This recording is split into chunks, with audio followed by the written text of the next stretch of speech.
Leavitt wasn't your average guy who kept quiet when things didn't go his way. He was the kind of person who always had something to say, and he never hesitated to let everyone know exactly what was on his mind. Whether it was at town hall, meetings, school board gatherings, or even casual conversations in the local coffee shop, Leavitt made sure his voice was heard. Some people admired him for standing up for what he believed in, while others found him exhausting and overly dramatic. But one thing was certain: when Leavitt spoke, you couldn't ignore him. On this particular day, the county courthouse was buzzing with activity. It wasn't just another boring meeting where officials droned on about zoning laws or road repairs. This time, the agenda included discussions about new regulations that would directly affect small business owners in the area. For many residents, this was a big deal. The room was packed with shopkeepers, restaurateurs, and other entrepreneurs eager to share their thoughts. Everyone wanted to make sure their concerns were addressed. Leavitt arrived late but made sure to make an entrance. Dressed in his usual jeans and leather jacket, he pushed open the heavy wooden doors and strode confidently toward the back of the room. His boots clicked against the tiled floor as he scanned the crowd. As always, he carried himself like he owned the place, nodding at a few familiar faces before settling into a seat near the front. He leaned forward, resting his elbows, on his knees, ready to pounce if anyone said something he disagreed with. The meeting started off smoothly enough. Local leaders took turns explaining the proposed changes, answering questions, and listening to feedback from the audience. Most people were polite, raising their hands to speak and keeping their comments brief and respectful. But as the discussion shifted to national politics and specifically President Joe Biden, the tone in the room began to change. Someone mentioned how federal policies were influencing state decisions, and suddenly, the atmosphere grew tense. That's when Leavitt decided it was his turn to shine. Without waiting to be called on, he stood up abruptly, nearly knocking over his chair in the process. All eyes turned to him as he stepped into the center aisle, his tall frame towering over the rows of seated attendees. "Excuse me," he barked, cutting off the speaker mid-sentence. "I've got something to say about this so-called leadership coming out of Washington." At first, some people chuckled nervously, thinking maybe Leavitt was joking, but it quickly became clear that he wasn't kidding around. With a fiery glint in his eye, he launched into a tirade unlike anything the room had ever witnessed. His words came fast and sharp, each sentence loaded with sarcasm and disdain. He criticized the president's policies, mocked his age, and questioned his ability to lead the country. "This man doesn't care about us," Leavitt declared, pointing dramatically at no one in particular. "He's sitting in that fancy White House sipping champagne while hard-working Americans struggle to keep their businesses alive. Does he even know what it's like to run a small business? Does he understand sacrifice? No, because he's clueless." Some members of the audience nodded along, agreeing with parts of what Leavitt was saying. Others looked uncomfortable, shifting in their seats as the insults grew more personal. A young woman in the front row whispered to her neighbor, "Is he allowed to talk like that?" Meanwhile, Judge Patricia Langley, who was presiding over the meeting, tried to regain control of the situation.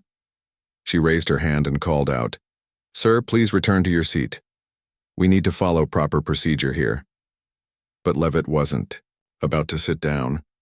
If anything, Judge Langley's interruption only fueled his fire. He turned to face her, his expression defiant. "Proper procedure?" he shot back. "You want me to follow proper procedure while our freedoms are being trampled on? I don't think so."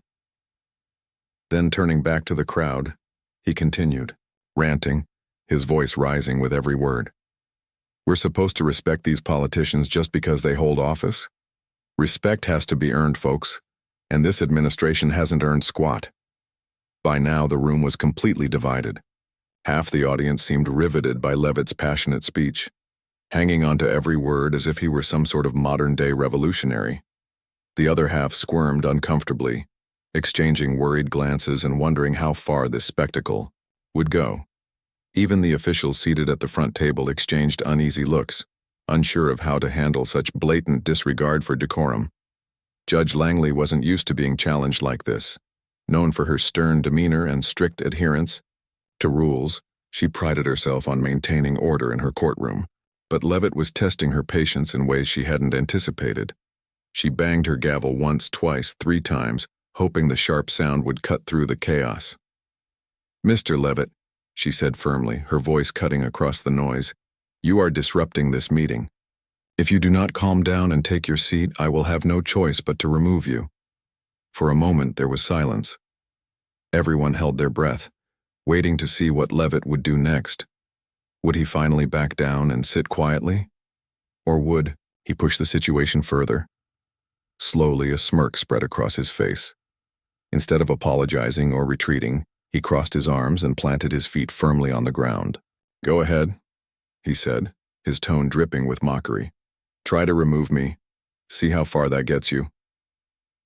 The tension in the room was palpable. You could practically feel the collective unease radiating off the walls. Parents clutched their children closer, afraid of what might happen next. Business owners glanced nervously at their watches, calculating whether they should stay or leave. And Judge Langley? Well, she'd clearly reached her breaking point. Her knuckles turned white as she gripped the edge of her desk, her jaw tightening with determination. Whatever happened next, it was clear that Leavitt wasn't going to walk away unscathed. What started as a routine community meeting had spiraled into something much bigger, a clash between individual expression and institutional authority. And, as the seconds ticked by, it became increasingly obvious that this showdown wasn't going to end quietly. The days following Leavitt's arrest felt like a storm that refused to pass. The small town, usually quiet and uneventful, was now at the center of a national conversation. Social media platforms buzzed with hashtags, news outlets churned out, articles and talk shows debated endlessly about what had happened in that courthouse. It seemed everyone had an opinion, and those opinions were as polarized as they could get. Leavitt's supporters wasted no time rallying behind him. They called him a freedom fighter, someone who dared to stand up against what they saw as government overreach. Online petitions demanding his release popped up almost overnight, gathering thousands of signatures within hours. Supporters organized protests outside the courthouse holding signs with slogans like "Free speech isn't a crime" and "Stand with Leavitt." Some even went so far as to create t-shirts and bumper stickers bearing his name, turning him into something of a local celebrity. On the flip side, critics painted Leavitt as a reckless troublemaker who had disrespected authority and disrupted a public meeting. Many argued that his behavior was unacceptable, regardless of whether they agreed with his views. Letters to the editor poured into local newspapers, condemning his actions and praising Judge Langley and Sheriff Bondi for maintaining order. One letter read, "If we let people act like this without consequences, our society will fall apart. Rules exist for a reason." Meanwhile, Judge Langley and Sheriff Bondi found themselves caught in the crossfire. Both women became lightning, rods for criticism, receiving both praise and threats in equal measure. Supporters hailed them as heroes who upheld the law, while detractors accused them of abusing their power. Anonymous messages flooded their social media accounts, some supportive, but many hostile. Threats ranged from vague insults to more alarming warnings, prompting increased security measures around their homes and workplaces. For Judge Langley, the backlash hit hard. She had always prided herself on being fair and impartial, but now, she faced accusations of bias and tyranny. At first, she tried to ignore the noise, focusing instead on her duties and responsibilities. But as the days wore on, the pressure mounted. Friends and colleagues urged her to step back temporarily, suggesting it might be best for her mental health. Yet Langley refused to retreat. "I took an oath to serve justice," she told a close friend during a rare moment of vulnerability. "I won't let fear dictate my decisions." Sheriff Bondi, on the other hand, handled the scrutiny with practiced professionalism. A veteran of law enforcement, she was no stranger to controversy, but this situation was different. Never before had her actions been scrutinized on such a massive scale. Reporters camped outside the police station, eager to snap photos or catch a quote. Residents approached her at grocery stores and gas stations, either thanking her for her service or confronting her about her role in Leavitt's arrest. Despite the chaos swirling around her, Bondi remained steadfast. "My job is to enforce the law," she said in a brief interview with a local reporter. "It's not about politics or personal beliefs. It's about ensuring safety and order for everyone." Her words resonated with some, but others dismissed them as excuses for authoritarian behavior. As the debate raged on, Leavitt's family sprang into action. His wife, Sarah, gave emotional interviews to anyone who would listen, portraying her husband as a loving father and devoted community member who had simply spoken his mind. Their teenage son appeared alongside her in one televised segment, tears streaming down his face as he begged for his dad's release. "He's not a criminal," Sarah pleaded. "He's a good man who cares deeply about this country. All he did was express his opinions." Their efforts paid off, drawing widespread sympathy from viewers across the nation. Donations poured in to help cover Leavitt's legal fees, which were expected to skyrocket given the complexity of the case. A high-profile attorney named Daniel Carter agreed to represent him pro bono, citing the importance of defending free speech. "This isn't just about one man," Carter declared during a press conference. "It's about protecting the rights of every citizen to voice their concerns without fear of retaliation." Carter's involvement added fuel to the fire. He filed motions challenging both the contempt charge and the arrest, arguing that Judge Langley's decision to impose such a hefty fine was disproportionate and unconstitutional. Legal experts weighed in, dissecting every aspect of the case. Some sided with Carter, claiming the punishment didn't fit the crime. Others supported Langley, insisting that courts must have the authority to penalize disruptive behavior. The controversy spilled over into everyday life in the town. Neighbors who had once greeted each other warmly now avoided eye contact, fearing uncomfortable conversations. Parents hesitated to send their kids to school events, worried about potential confrontations. Even local businesses felt the impact, as customers debated the incident over coffee and sandwiches, sometimes raising their voices loud enough to disturb others. At the heart of it all was Leavitt himself. Locked in a holding cell at the county jail, he seemed unfazed by the uproar his actions had caused. During visits from his family and lawyers, he remained defiant, vowing to fight the charges until his last breath. "They can throw me in here. Fine me, arrest me. It doesn't matter," he told Carter during one meeting. "What matters is that I stood up for what I believe in. If I have to go through hell to make a point, so be it." His determination inspired some but frustrated others. Critics argued that his refusal to apologize or show remorse only proved how self-centered he was. "He's not fighting for freedom," one opponent wrote in a scathing op-ed. "He's throwing a tantrum because he couldn't get his way. This isn't bravery, it's arrogance." Despite the mounting tension, there were moments of humanity amid the chaos. Strangers reached out to Judge Langley and Sheriff Bondi, offering words of encouragement and gratitude for their service. Community leaders organized forums to discuss the incident, hoping to bridge divides and foster understanding. And though emotions ran high, most people agreed on one thing. The events of that day had forced them to confront uncomfortable questions about freedom, authority, and the delicate balance between the two. As weeks turned into months, the case worked its way through the legal system. Hearings were scheduled, evidence was presented, and arguments were made. Each development reignited the debate, keeping the story alive in headlines and conversations. For better or worse, Leavitt's name had become synonymous with the clash between individual rights and institutional power, a symbol of a larger struggle playing out across the country. Though the dust hadn't settled yet, one thing was certain. What happened in that courthouse wasn't just a local issue anymore. It was a reflection of broader societal tensions, a reminder of how fragile the line between order and chaos could be. And as the town grappled with the aftermath, its residents couldn't help but wonder, what would happen next? The room was thick with tension, the kind that made it hard to breathe. Judge Patricia Langley sat at the front of the room, her face a mask of calm authority, though inside she was seething.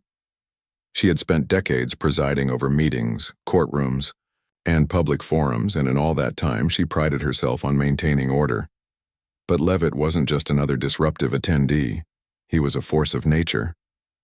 His words hung in the air like storm clouds, heavy and unrelenting, and his defiance was unlike anything she'd encountered before. She glanced around the room, taking in the sea of faces. Some people were nodding along with Leavitt, clearly, agreeing with his fiery rhetoric. Others looked uncomfortable, shifting in their seats or avoiding eye contact altogether. A few even appeared angry, not at Leavitt, but at her, as if they expected her to simply let him run wild. But Judge Langley knew better. This wasn't about politics or free speech anymore. This was about respect for the process. If she allowed Leavitt to continue unchecked, the entire meeting would descend into chaos. And worse, it would set a dangerous precedent for future gatherings, Mr. Leavitt, she said again, her voice firm but measured.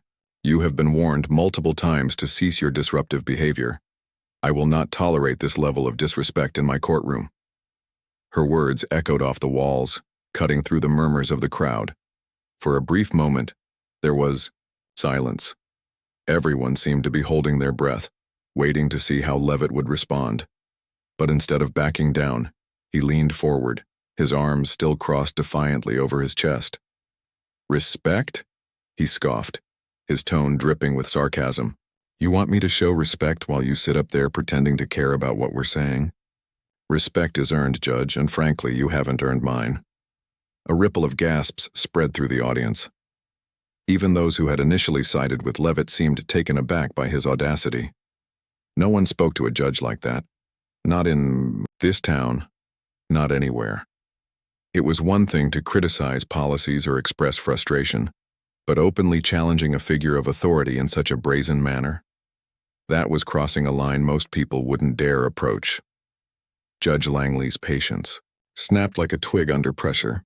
She reached for her gavel, gripping it tightly in her hand. Enough, she barked, slamming it down onto the wooden surface of her desk. The sharp crack reverberated through the room, startling everyone into silence. Mr. Leavitt, you are hereby held in contempt of court. You will pay a fine of $100,000 for your egregious behavior. For a moment, no one moved. The number hung in the air like a thunderclap, so large and shocking that it took several seconds for its full weight to sink in. $100,000. Not 500, not even 10,000, but 100,000.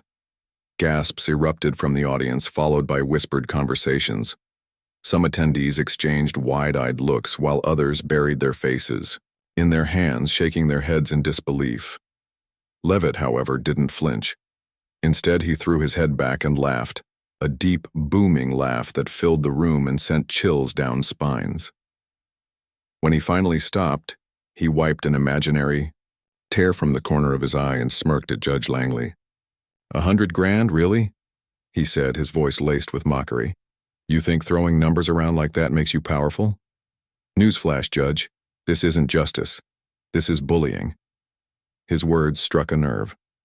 Several members of the audience began to murmur their agreement, while others glared at him, furious that he refused to take responsibility for his actions. Meanwhile, Judge Langley remained stoic, her expression unreadable. She had dealt with difficult individuals before, but Leavitt was testing her resolve in ways she hadn't anticipated. Still, she refused to let him see her falter. Sheriff, Bondi, Judge Langley called out, her voice cutting through the growing din. Please ensure Mr. Leavitt understands the consequences of his actions. He will remain here until arrangements are made to address the fine. At the mention of Sheriff Maria Bondi, the room shifted slightly. Bondi, a well-respected figure in the community, was known for her calm demeanor and unwavering professionalism. She stood near the back of the room, observing the scene unfold with quiet intensity. Now, as Judge Langley summoned her, she stepped forward, her boots clicking against the floor with purpose. Bondi approached Leavitt slowly, her movements deliberate and controlled. She stopped a few feet away from him, her hands resting lightly on her hips. Sir, she said, her voice steady and commanding, you've been fined for contempt of court. I suggest you cooperate and avoid further escalation. Leavitt turned to face her, his smirk widening. Oh, come on, Sheriff. he said, his tone almost playful. Are you really going to side with her? You know as well as I do that this whole thing is ridiculous. Bondi didn't blink. This isn't about sides, Mr. Leavitt. It's about following the law. If you don't comply, we'll have no choice but to escalate the situation. Her words should have been a warning, but Leavitt either didn't hear them or chose to ignore them. Instead, he shrugged theatrically and spread his arms wide. Go ahead, then. Do your worst. See if I care. The sheriff exhaled sharply through her nose, her patience visibly thinning. She glanced briefly at Judge Langley, who gave a subtle nod. Then, without another word, Bondi signaled to two deputies standing nearby. They moved swiftly, positioning themselves on either side of Leavitt. The message was clear. This was no longer a negotiation. For a split second, Leavitt hesitated. Maybe he realized he'd pushed things too far, or maybe he was simply calculating his next move. But whatever hesitation he felt quickly evaporated, replaced by a surge of defiance. As the deputies reached for him, he pulled away, his movements jerky and unpredictable. Get your hands off me, he shouted, his voice rising above the murmurs of the crowd. I'm not going anywhere. Pandemonium erupted. People jumped to their feet, some shouting encouragement to Leavitt, others pleading for him to stop resisting. Parents ushered children toward the exits, fearing the situation might turn violent. In the chaos, Bondi remained calm, her training kicking in as she assessed the scene. With a quick motion, she instructed the deputies to restrain Leavitt, ensuring they did so safely and efficiently. It took less than a minute, but it felt like an eternity. By the time Leavitt was subdued, his arms pinned behind his back, the room was eerily silent. Only the sound of his labored breathing broke the stillness as he glared daggers at Judge Langley and Sheriff Bondi. You'll regret this, he spat, his voice dripping with venom. Mark my words. Bondi ignored him, focusing instead on the task at hand. She nodded to the deputies who began escorting Leavitt toward the exit. As they passed through the crowd, some attendees cheered, while others looked away, unable to watch. The spectacle was over, for now, but the fallout was only beginning. In the days that followed, news of the incident spread like wildfire. Social media lit up with debates about free speech versus judicial authority, with supporters on both sides digging in their heels. Some praised Judge Langley and Sheriff Bondi for standing firm against disorder, while others accused them of overstepping their bounds. As for Leavitt, he vowed to fight the fine and clear his name, promising to expose what he called government overreach. What started as a routine community meeting had spiraled into something far greater, a clash of ideologies, personalities, and principles. And as the dust settled, one question lingered in the minds of everyone involved. Where do we draw the line between freedom and order? Months had passed since the courthouse incident, but the story of Leavitt, Judge Langley, and Sheriff Bondi continued to dominate conversations in the town and beyond. The legal battle dragged on with hearings, appeals, and endless paperwork, turning what started as a local dispute into a drawn-out saga. For those involved, life had changed in ways they never could have imagined. The case finally reached its climax when it was brought before an appellate court, a panel of judges tasked with reviewing whether Judge Langley's decision to fine Leavitt $100,000 and hold him in contempt was justified. Lawyers on both sides presented their arguments passionately, each framing the issue in starkly different terms. Daniel Carter, representing Leavitt, argued that the punishment was excessive and violated constitutional protections for free speech. This isn't about one man's behavior, he told the court. It's about protecting the fundamental right of every citizen to criticize their government without fear of financial ruin or imprisonment. On the other side, attorneys defending Judge Langley countered that maintaining order in public proceedings was essential to the functioning of democracy. They emphasized that Leavitt's actions went far beyond mere criticism. His behavior had been deliberately disruptive, disrespectful, and intended to provoke chaos. Courts cannot operate if individuals are allowed to flout rules with impunity, they argued. Respect for authority is not optional. It's necessary for justice to prevail. After weeks of deliberation, The appellate court issued its ruling. In a split decision, the judges upheld the contempt charge but significantly reduced the fine, lowering it from $100,000 to $10,000. The court acknowledged that while Leavitt's conduct warranted consequences, the original penalty was disproportionate and risked setting a dangerous precedent. While courts must retain the ability to penalize disruptive behavior, the ruling stated, punishments must align with principles of fairness and proportionality. The decision sparked mixed reactions. Supporters of Leavitt celebrated the reduction as a victory for free speech, hailing him as a symbol of resistance against perceived overreach by authorities. Critics, however, viewed the ruling as a slap on the wrist, arguing that it undermined judicial authority and sent the wrong message about accountability. So now we're rewarding people for acting like bullies, one commenter wrote online. What kind of example does this set? For Leavitt, the outcome was bittersweet. On one hand, he felt vindicated knowing that higher courts had recognized flaws in Judge Langley's handling of the situation. On the other hand, the legal fees had drained his family's savings, leaving them financially strained.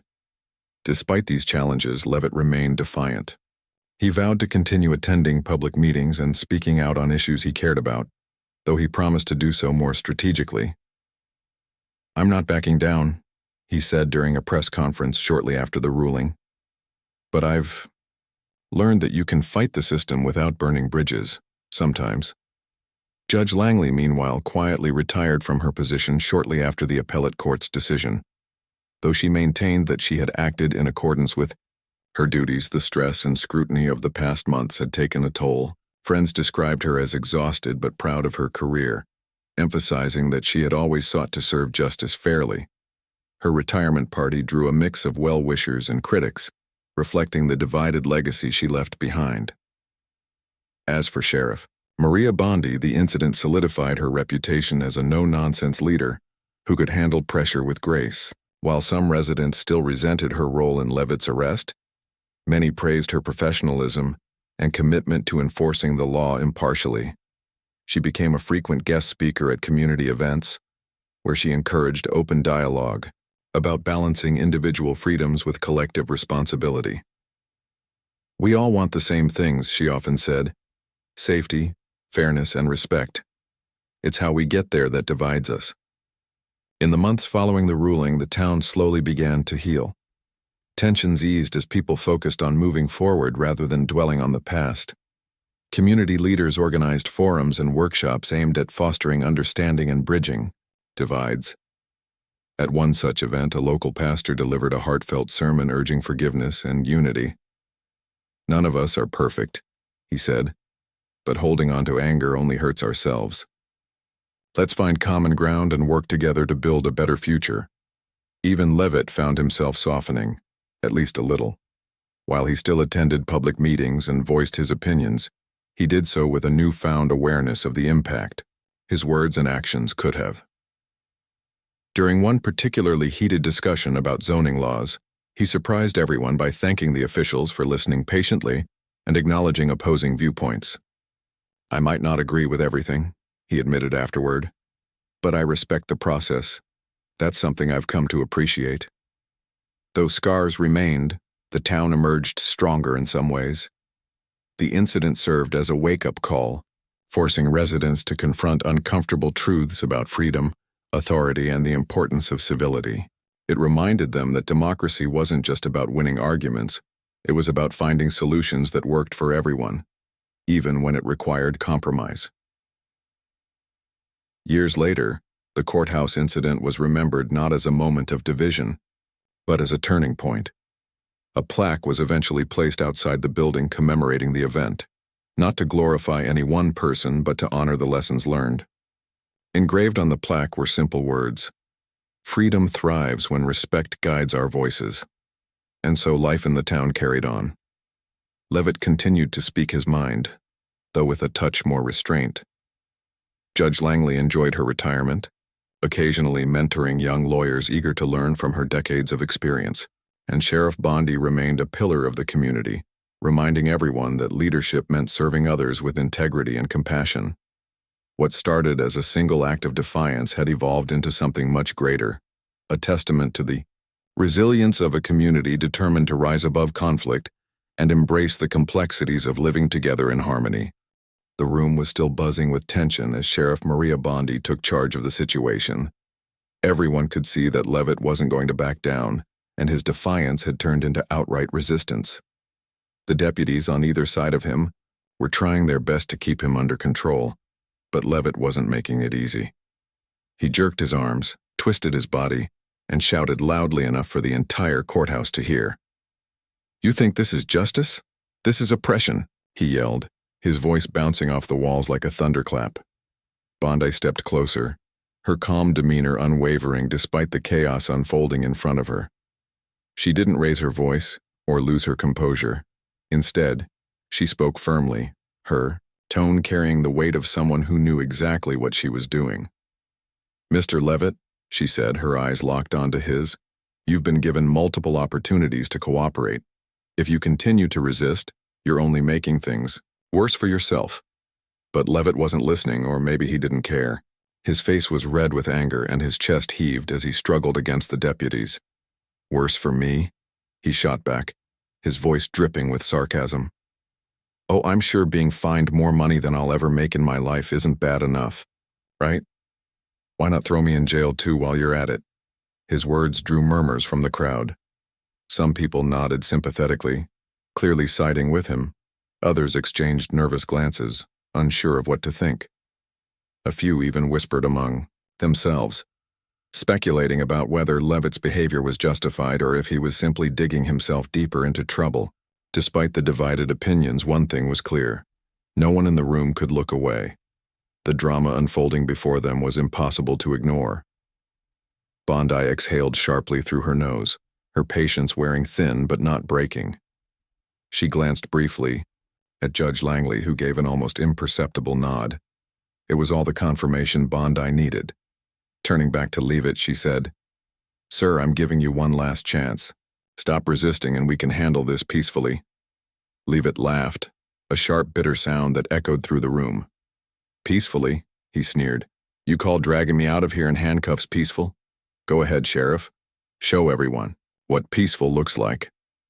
With that, he made another sudden movement, attempting to yank his arm free from the deputy holding it.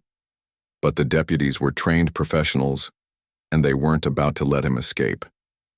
In a flash, Bondi moved forward, stepping between Leavitt and the crowd. Her movements were quick and precise, leaving no room for error. Within seconds, she had pulled out a pair of handcuffs and snapped them around his wrists, securing them tightly behind his back. The metallic click of the cuffs seemed to echo louder than anything else in the room.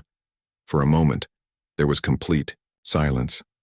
Even Leavitt stopped struggling, his expression shifting from defiance to shock. Then slowly, a smirk crept across his face. "Well, well," he said, his voice low but loud enough for everyone to hear. "Looks like I'm officially a criminal now. Congrats, Sheriff, you just arrested someone for speaking their mind." Bondi didn't respond. She simply gestured to the deputies, who began leading Leavitt toward the exit. As they passed through the crowd, people parted like waves, creating a narrow path for them to walk through. Some attendees clapped quietly, showing support for the sheriff and her team. Others muttered under their breath, criticizing the way the situation had been handled. A few parents shielded their children's eyes, not wanting them to witness the scene. As Leavitt was escorted out, he craned his neck to look over his shoulder, his gaze landing squarely on Judge Langley. "This isn't over," he called out, his voice filled with venom. "You'll regret this day, Judge, mark my words." Judge Langley didn't flinch. She sat perfectly still, her hands folded neatly on the desk in front of her. Her expression was unreadable, but anyone who knew her could tell she was seething inside. This wasn't how she'd envisioned the meeting ending, not by a long shot. Still, she refused to let Leavitt see her frustration. She simply watched as he disappeared through the double doors, surrounded by deputies and followed closely by Sheriff Bondi. Once the commotion subsided, the room erupted into chatter. People gathered in small groups discussing what they'd just witnessed. Some praised Bondi for her professionalism, saying she'd done exactly what needed to be done to restore order. Others defended Leavitt, arguing that fining him such an enormous amount of money and then arresting him was excessive and unfair. Debates broke out everywhere, with voices rising and tempers flaring. Meanwhile, outside the courthouse, reporters had already begun gathering. Word of the incident had spread quickly thanks to social media posts and live updates from attendees. Cameras flashed as Leavitt was loaded into a patrol car, his hands still cuffed behind his back. Reporters shouted questions at him through the open window, but he ignored them, staring straight ahead with a smug grin plastered across his face. Inside the courthouse, Judge Langley took a deep breath and tried to compose herself. She signaled for the meeting to continue, though it was clear that no one was paying attention anymore. Most attendees were too busy talking about what had just happened, or rushing to post videos and photos online. The atmosphere was electric, charged with a mix of excitement, disbelief, and unease. Sheriff Bondi returned a short while later, her face calm but her eyes sharp. She approached Judge Langley and gave a brief update in a hushed tone. "He's in custody," she said simply. "We'll process him at the station and ensure everything is documented properly." Judge Langley nodded, though her expression remained troubled. "Thank you, Sheriff," she replied. "I know this wasn't easy, but it needed to be done. We can't allow individuals to disrupt public proceedings without consequences." Bondi agreed, though she couldn't shake the feeling that this incident would have lasting repercussions. Already, she could hear whispers of outrage spreading beyond the courthouse walls. Social media platforms were lighting up with hashtags, like Free Leavitt and Justice for All, as supporters rallied around him. Critics, meanwhile, were calling for stricter enforcement of courtroom rules, praising Judge Langley and Bondi for standing their ground. As the day wore on, the story gained national attention. News outlets picked up the tale, turning it into a headline-grabbing spectacle. Pundits debated whether Leavitt's arrest was justified, while legal experts weighed in on the fine and its implications for free speech. Politicians chimed in too, using the incident to push their own agendas. Some condemned Leavitt's behavior, while others painted him as a martyr for freedom of expression. Through it all, Leavitt remained unapologetic. At the police station, he posed for photos with officers, flashing a grin that bordered on cocky. When asked if he regretted anything, he shook his head. "Not a single word," he declared. "If standing up for what I believe in means getting arrested, then so be it. I won't stay silent just because someone tells me to." By the time night fell, the courthouse was empty, but the town buzzed with conversation. Families gathered around dinner tables recounting the events of the day. Neighbors argued on street corners, passionately defending their viewpoints. And online, the debate raged on, fueled by memes, videos, and endless commentary. What started as a routine meeting had spiraled into something far greater, a clash of ideals, personalities, and principles. While some saw Leavitt's actions as heroic, others viewed them as reckless. And though the immediate chaos had subsided, the ripple effects of that day would be felt for months and perhaps years to come.